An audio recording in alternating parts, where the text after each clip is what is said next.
The church is adorned with white lilies. The crowd stands as the bride walks down the aisle.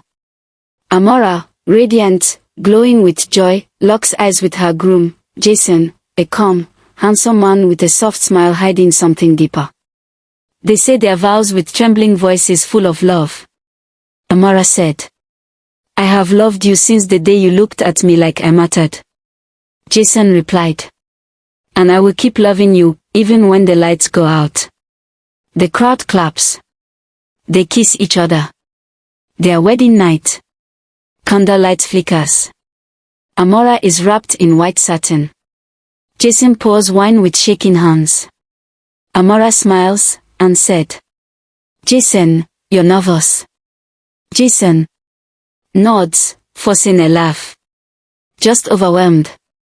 It's a big moment. He kisses her forehead. But something is wrong. He avoids her eyes. The night passes, awkwardly quiet. Amora sits alone in the bathtub. Her joy is fading. Her smile, cracked.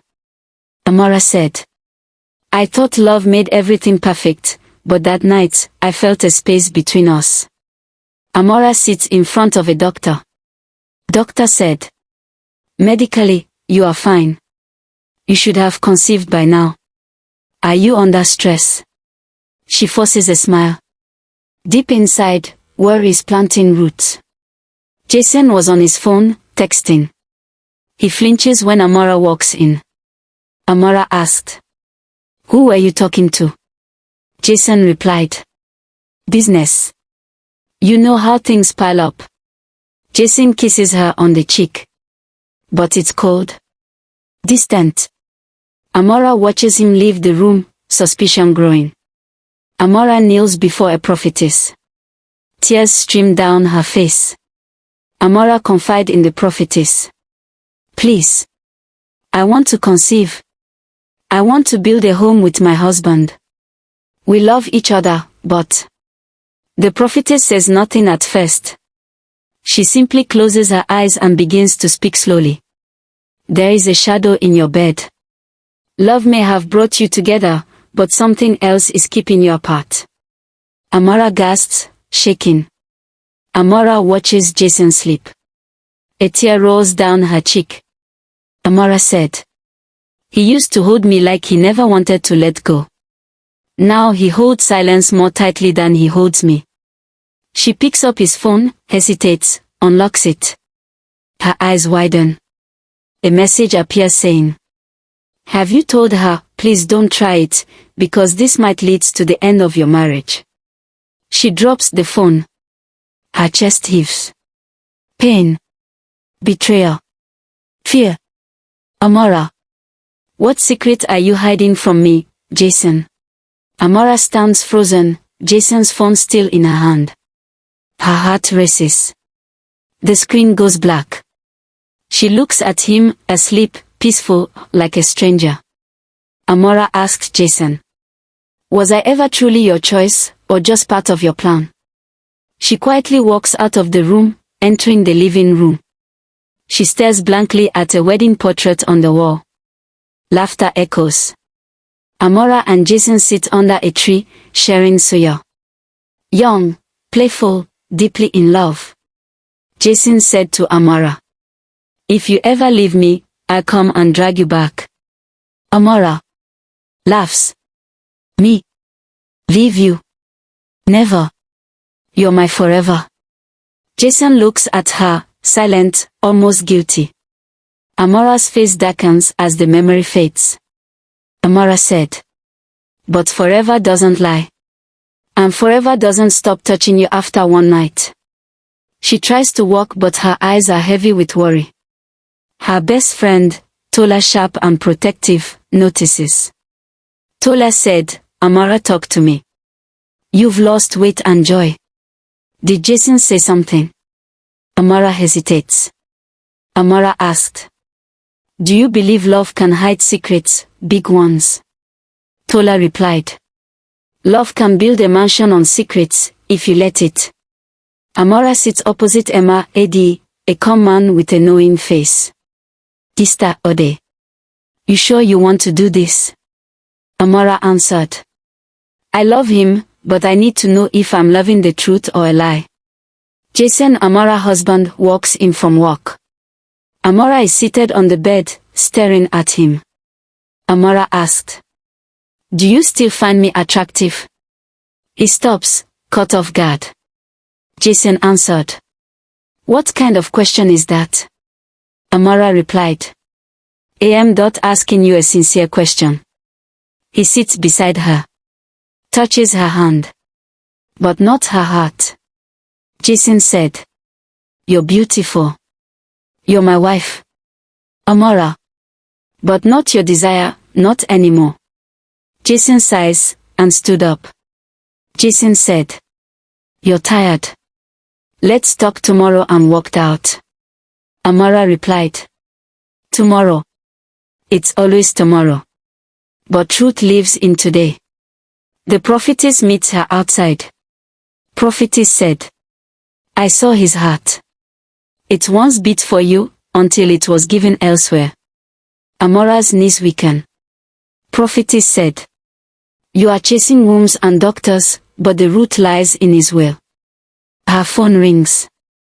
It's the investigator. Emma Eddie on call with Amora, saying. Mrs. Amora, we found something.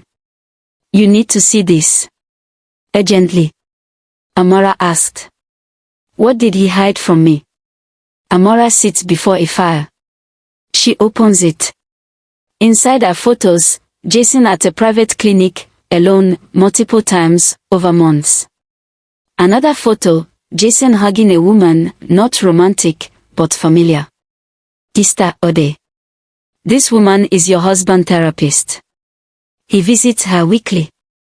There are notes from a session we obtained. She reads a typed paper saying, lack of sexual desire and emotional disconnection from wife. Claims marriage was pursued under pressure due to past guilt. Amora's eyes fill with tears. Amora cries bitterly, so I was not the reward. I was the repentance. Amora kneels at the altar. Amora asked God, why did you let me walk into this? Why didn't I see the truth? She sobs alone. But someone is watching her from the back, slowly stepping forward. Amora rises slowly from her knees, wiping her tears. The sound of soft footsteps echoes behind her. She turns and saw her husband Jason. For a moment, they stare at each other. No words. Just truth sitting between them like a heavy cloud. Amora asked. Why did you marry me, Jason? Jason answered. Because I thought it would fix me. I thought loving you would make me feel whole. Amora replied. So I was your medicine, not your partner. Jason said. I wanted to be the man you saw in me. But I've been empty for a long time. Amora replied with pain. Then why didn't you tell me? Why pretend? Why give me hope only to kill me slowly? Jason looks down. Guilty and broken. Jason said. Because I was scared. Of judgment. Of losing you, I had to keep you. They sit at the table. Two people who once shared one dream now sit like strangers. Amora said. I went from praying for a child, to praying for a husband that would choose me again. Jason replied. I can't give you what you want. Not love. Not children. Not peace. She nods. Amora said. Then set me free. So I can go find what God still has for me. Jason paused. Jason removes his wedding ring. Jason said. I'm sorry, Amora. I am really sorry. She gently places her ring beside his. Amora hugs her mother tightly. Mother said. You did nothing wrong, loving him was not your mistake, staying silent would have been the worst you would have done to yourself. Amora stands before a small group of women. She's confident. Peaceful. Amora encourages the woman, she said. Sometimes, God allows the breaking so we can be rebuilt on truth. I loved him. Deeply. But love alone cannot carry a marriage.